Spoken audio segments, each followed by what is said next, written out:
A1 टेलिभिजनबाट प्रसारण भइरहेको दिउँसो 2 बजेको राष्ट्रिय समाचारमा आशा दाहालको नमस्कार।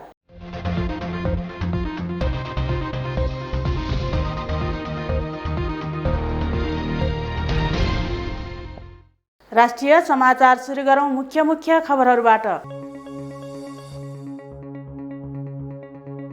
प्रधानमन्त्री देउबा र ओली बीच छलफल, संसदमा अवरोध नगर्न र एमसीसीमा सहयोग गर्न आग्रह।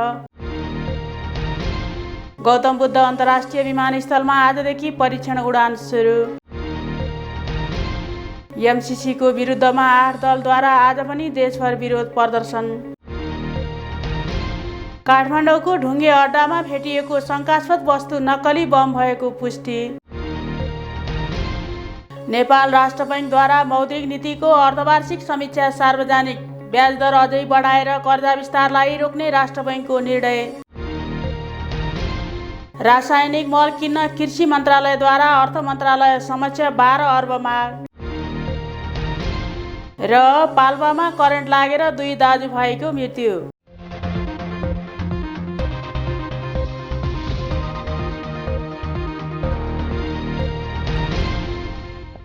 अब पालो विस्तृत राष्ट्रिय खबरको सुरुमा प्रधानमन्त्री शेरबहादुर देउबा र एमाले अध्यक्ष ओली बीच छलफल भएको सम्बन्धी प्रसङ्ग।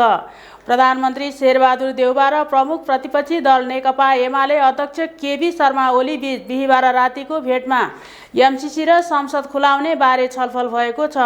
बिहिबार साँझ बालुवाटारमा सत्तारूढ गठबन्धनमा रहेका 4 दलका शीर्ष नेताको बैठकमा एमसीसी संसदमा टेबल गर्ने विषयमा सहमति नजुटेपछि देउबा विपक्षी दलको नेता ओलीलाई भेट्न बालकोट पुग्नु भएको हो। नेकपा एमालेका प्रचार विभाग उपप्रमुख विष्णु रिजालले प्रधानमन्त्री देउबा र उनकी पत्नी आरजु राणा देउबा एमाले अध्यक्ष ओलीको निवासमा रहेको तस्बिर सार्वजनिक भएको छ।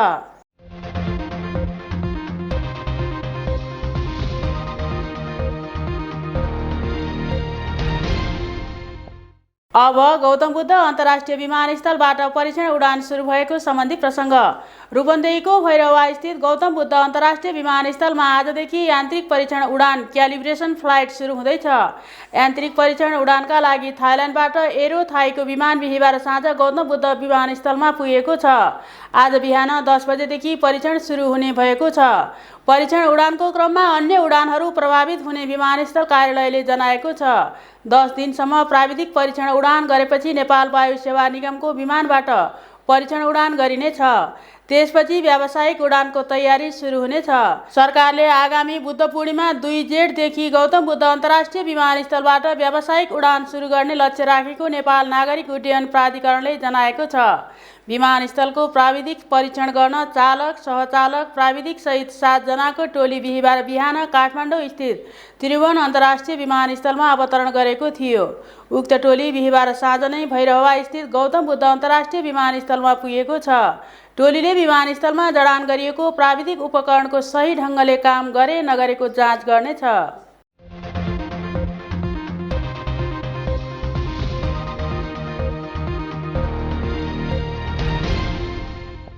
अब एमसीसीको विरुद्धमा 8 दलद्वारा विरोध प्रदर्शन सम्बन्धी प्रसङ्ग।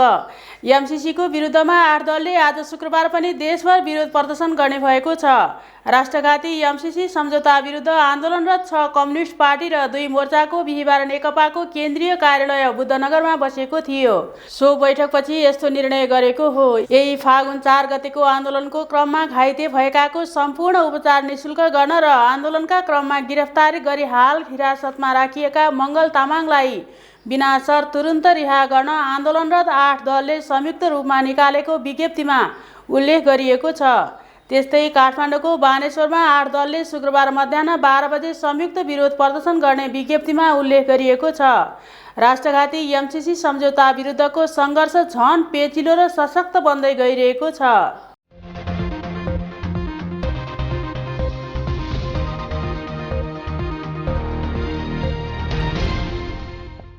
अब काठमाडौँको ढुङ्गे अड्डामा भेटिएको शङ्कास्पद वस्तु सम्बन्धी प्रसङ्ग। काठमाडौँको ढुङ्गे अड्डामा भेटिएको शङ्कास्पद वस्तु नक्कली बम भएको प्रहरीले जनाएको छ। नेपाली सेनाको बम डिस्पोज टोलीले उक्त वस्तुलाई निष्क्रिय पारेर फर्किसकेको छ।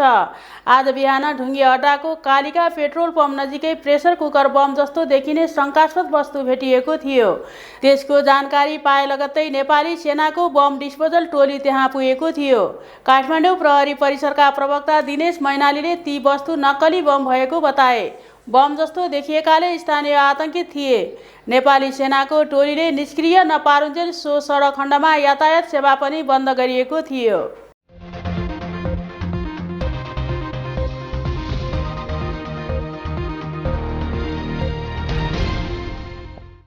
अब नेपाल राष्ट्र बैंकले मौद्रिक नीति सार्वजनिक गरेको सम्बन्धी प्रसङ्ग। नेपाल राष्ट्र बैंकले पछिल्लो 7 महिनामा बढेको ऋण विस्तारलाई रोक्न गरेको मौद्रिक नीतिको अर्धवार्षिक समीक्षा सार्वजनिक गरेको छ। राष्ट्र बैंकले बिहिबार सार्वजनिक गरेको मौद्रिक नीतिको समीक्षाले ऋण विस्तारलाई रोक्ने स्पष्ट नीति लिएको छ। ऋण अत्याधिक बढेको तथा विदेशी सञ्चित घट्दै गएपछि र देशको भुक्तानी सन्तुलन 241 अर्बले ऋणात्मक भएपछि यसअघि तय गरिएको कोभिड प्रभावित व्यवसायलाई सहुलियत घोषणाको नीतिबाट राष्ट्र बैंक पछि हटेको छ। कोभिडको असर न्यून हुँदै गएपछि यसबाट अति प्रभावित हुने पर्यटकीय बाहेक अन्य क्षेत्रलाई राहत नदिने नीति राष्ट्र बैंकले लिएको छ। राष्ट्र बैंकले पुनर्कर्जा सुविधा हटाउँदै लैजाने र यसको ब्याज दर समेत बढाएको छ। राष्ट्र बैंकले यी दरहरू बढाउँदा बैंकहरूको झन्डै 4 अर्ब रुपियाँ खर्च बढ्ने भएको छ। राष्ट्र बैंकले बैंक तथा वित्तीय संस्थाले प्रवाह गरेको असल कर्जाको धितोमा प्रदान गरिने पुनर्कर्जा सुविधा अन्तर्गत सम्बन्धित ग्राहकबाट लिन पाउने अधिकतम ब्याज दर 7% कायम गर्ने नीतिमा उल्लेख छ। राष्ट्र बैंकले पुस मसान्तसम्म 1 खर्ब 58 अर्ब रुपियाँ 5% ब्याज दरमा पुनर्कर्जा सुविधा उपलब्ध गराएको जनाएको छ।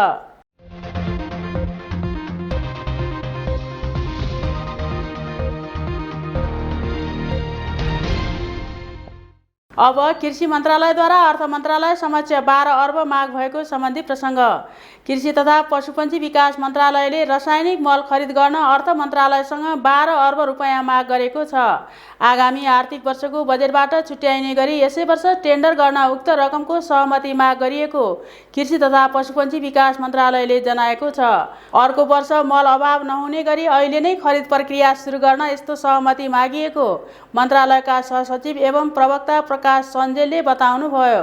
यो रकमले करिब 1,42,000 मेट्रिक टन रासायनिक मल खरिद गर्न सकिने उनको भनाइ छ। अर्थले सहमति दिए सो परिणामको मल खरिदका लागि 70% को जिम्मा कृषि सामग्री कम्पनीलाई र बाँकी 30% साल ट्रेडिङ कर्पोरेसनलाई दिइने मन्त्रालयको तयारी छ। बेलैमा खरिद प्रक्रिया थाल्न नसक्दा यस वर्ष मलको हाहाकार भएको मन्त्रालयको दाबी छ। अर्थमा पठाइएको सहमति स्वीकृत भने भइसकेको छैन।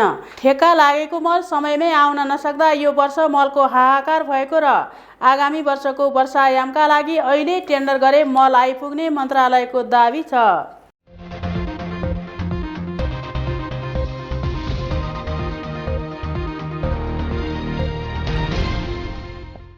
र खबरको अन्त्यमा पाल्पामा 2 दाजुभाइको मृत्यु भएको सम्बन्धी प्रसङ्ग। पाल्पाको तिनाउ गाउँपालिकामा करेन्ट लागेर दाजुभाइको मृत्यु भएको छ। माछा मार्ने क्रममा तिनाउ 2 खुलखुलेका 20 वर्षीय सुरज सुनार र उनका भाइ 14 वर्षीय राकेश सुनारको करेन्ट लागेर मृत्यु भएको हो। बिहिबार साँझ करिब 7 बजेको समयमा तिनाउ 2 स्थित दोभान खोलामा माछा मार्ने क्रममा दाजुभाइको मृत्यु भएको जिल्ला प्रहरी कार्यालयले जनाएको छ। स्थानीय तिनाउ 1 बेल दमार बस्ने पदमबहादुर चिदीको घरबाट तार जोडेर माछा मार्ने क्रममा दाजुभाइलाई करेन्ट लाग्दा घटनास्थलमै मृत्यु भएको प्रहरी नायब उपरीक्षक रामेश्वर त्वातीले जानकारी दिनुभयो।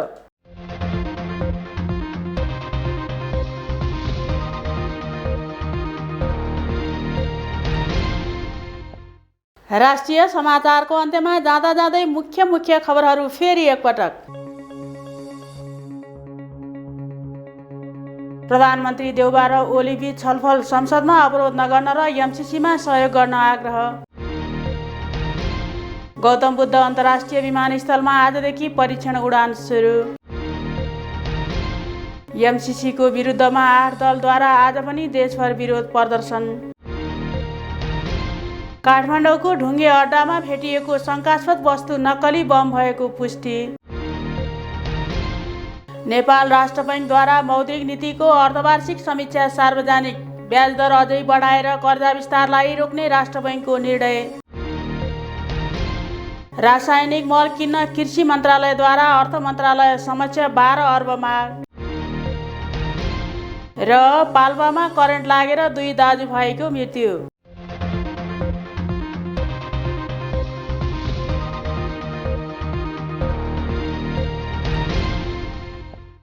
अवस्था अहिलेलाई राष्ट्रिय समाचार यति नै। फेरि पनि बाँकी समाचारहरू लिएर उपस्थित हुने नै छौँ। तबसम्मको लागि बिदा दिनुहोस्।